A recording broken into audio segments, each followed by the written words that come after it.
O processo de formação de novas espécies, esse é aquela questão que você tem que estar, é lógica, beleza? A questão ela vai ensinar e você só vai ter que pegar a sacada.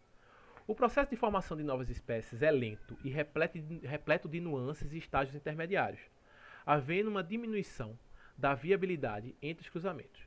Essa formação de novas espécies é um processo conhecido como especiação. Como acontece mais ou menos?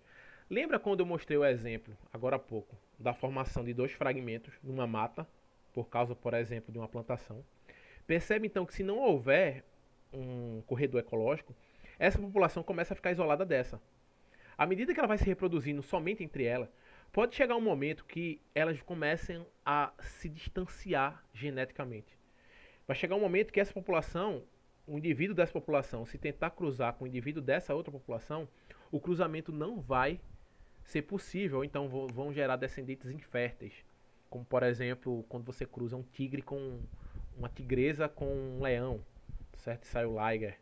Ou uma leoa com um tigre e sai o tigron, ok? Então, eles são dois grandes felinos, mas já estão tão distantes evolutivamente, surgiram de uma população única, tá certo? Uma população ancestral, mas foram se diferindo que se você tentar cruzar um leão com uma tigresa ou um tigre com uma leoa, você tem um descendente, mas o descendente é infértil, tá certo? Então mostra que são duas espécies diferentes. São várias nuances. Quando você pega, por exemplo, o cachorro, perceba que ele ainda está no meio do caminho. Se você pega um cachorro, as populações de cachorro, que é uma população gigantesca, e de lobo, eles conseguem cruzar, tá certo? Você tem o que se chama de cão-lobo, tá certo? Esse cão-lobo é fértil, porque eles ainda estão muito próximos. Tanto que revisões na zoologia classificam agora o cachorro como uma subespécie de lobo. Então o lobo é Canis lupus e o cachorro agora é Canis lupus familiares. Antes eram tidos como duas espécies diferentes. Era Canis lupus e Canis familiares. Agora você tem um lobo, Canis lupus, e você tem um cão, Canis lupus familiares. Beleza? Continuando. Isso é para animal. Animal acho que o pessoal entende mais. Planta é a mesma coisa. À medida que uma população de plantas ela vai se distanciando da outra, e planta anda, não, a dispersão de sementes, a semente vai se espalhando e as populações de plantas vão se espalhando. Quando você tem desmatamento, então você acaba isolando populações de plantas. É o que acontece nesse exemplo aí.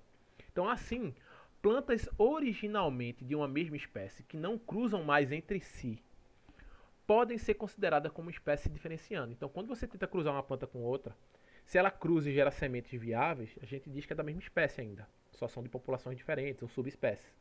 Quando você tenta cruzar, pega um pólen de uma planta e coloca no estigma da flor de outra planta, e a fecundação não funciona, a polinização não funciona, nenhuma semente é gerada, significa que elas não são mais viáveis para cruzar, então são de espécies diferentes. Beleza? Então, um pesquisador realizou cruzamentos entre 9 populações. Perceba que tem 9 populações aqui, denominadas de acordo com a localização onde são encontradas. Então, para cada população, ele deu o nome do local onde aquela população é encontrada.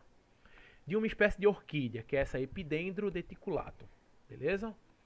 No diagrama estão os resultados de cruzamentos entre as populações. Considere que o doador fornece o pólen para o receptor.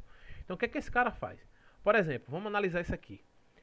Esse pesquisador, ele pegou o pólen dessa população de orquídea lá do pão de açúcar e colocou na flor dessas plantas aqui, dessa orquídea de Itirapina. E aconteceu a polinização, formou semente. Beleza? Só que quando ele pegou o pólen, ó, agora o contrário aqui, ó, a setinha. Quando ele pegou o pólen de Itirapina e colocou na florzinha lá das plantas de pão de açúcar, não funcionava. Então você já tem meio um caminho andado aí. Já aqui, por exemplo, Bertioga e Petit, funciona tanto do pólen de Bertioga para a flor de Petit, quanto também do pólen de Petit para a flor de Bertioga.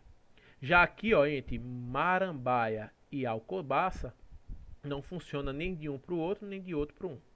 Beleza? Não tem jeito aí. Então, beleza. Aqui ele explicou bem, ó, doador para receptor. Então quer dizer que a polinização foi bem sucedida quando está uma reta contínua. E quando está pontilhada, significa que foi inviável ou nula. Beleza? Aqui é de Mata Atlântica, aqui é do Cerrado. Beleza. Qual é a pergunta? Vamos agora se ater à pergunta. Em populações de quais localidades se observa um processo de especiação evidente? Ou seja, se você está vendo especiação, espécies novas se formando, você tem que então observar que a polinização não funciona mais, porque estão se tornando espécies diferentes. Se a gente olha para cá, ó, olha aqui, eu vou destacar, ó, tá vendo? Perceba que só tem dois caminhos que são totalmente inviáveis. É entre Itirapina e Peti, não dá certo nem de cá para lá, nem de lá para cá, como também entre Alcobaça e Marambaia, nem dá certo daqui para cá, nem de cá para lá. Então, a resposta é Itirapina, Peti, Alcobaça, Marambaia, tá aqui. Itirapina, Peti, Alcobaça, Marambaia. Beleza?